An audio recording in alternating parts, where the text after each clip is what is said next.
क्या कोई संत हजारों किलोमीटर दूर रखी हुई वस्तु को अपनी शक्ति से अपने सामने बुला सकता है? क्या सचमुच मक्का से 5 पीर राजस्थान आए थे? और क्या एक ऐसी घटना हुई जिसने उन पांचों को बाबा रामदेव जी के चरणों में नतमस्तक होने पर मजबूर कर दिया? आज की यह कथा भारत की सबसे प्रसिद्ध लोक मान्यताओं में से एक है। इसे करोड़ों श्रद्धालु आस्था के साथ सुनते हैं और सुनाते हैं। आइए जानते हैं बाबा रामदेव जी और 5 पीरों की यह प्रेरणादायक कथा। राजस्थान के रामदेवरा में एक ऐसे संत का जन्म हुआ जिनके बारे में कहा जाता है कि उन्होंने अपना पूरा जीवन मानव सेवा, समानता और प्रेम के लिए समर्पित कर दिया। बाबा रामदेव जी के द्वार पर कोई छोटा बड़ा नहीं था।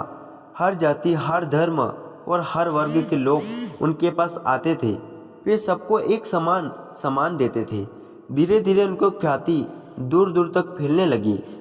लोक कथा के अनुसार बाबा रामदेव जी की महिमा इतनी दूर तक पहुंची कि उसकी चर्चा मक्का में रहने वाले 5 पीरों तक भी पहुंच गई।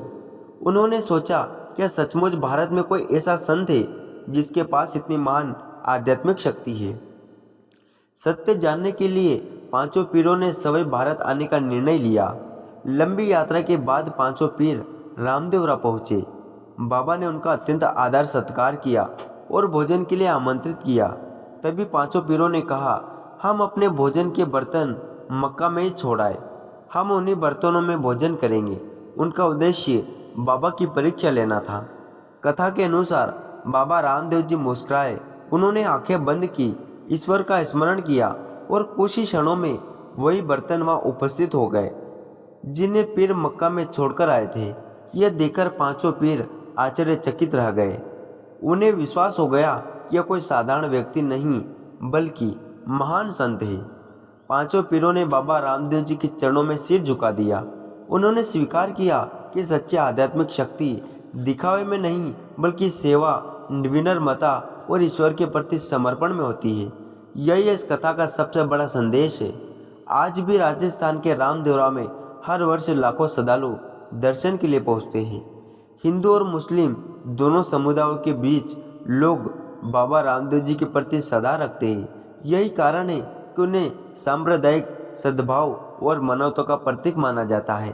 इस लोक कथा का संदेश केवल चमत्कार नहीं, यह हमें सिखाती है कि अहंकार कभी महान नहीं बनता और प्रेम सबसे बड़ी शक्ति है। मानव सेवा ही सच्ची पूजा है और ईश्वर तक पहुंचाने का मार्ग किसी एक धर्म से नहीं बल्कि अच्छे कर्मों से होकर जाता है।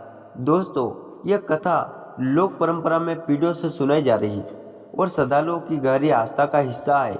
इसके चमत्कारी प्रसंगों का ऐतिहासिक प्रमाण उपलब्ध नहीं है, लेकिन इसके भीतर छिपा प्रेम, सेवा, समानता और विनम्रता का संदेश आज भी उतना ही प्रेरणादायक है। अगर आपको बाबा रामदेव जी की यह कथा पसंद आई हो तो वीडियो को लाइक करें, अपने दोस्तों के साथ शेयर करें और चैनल को सब्सक्राइब करना ना भूलें। जय बाबा रामदेव जी।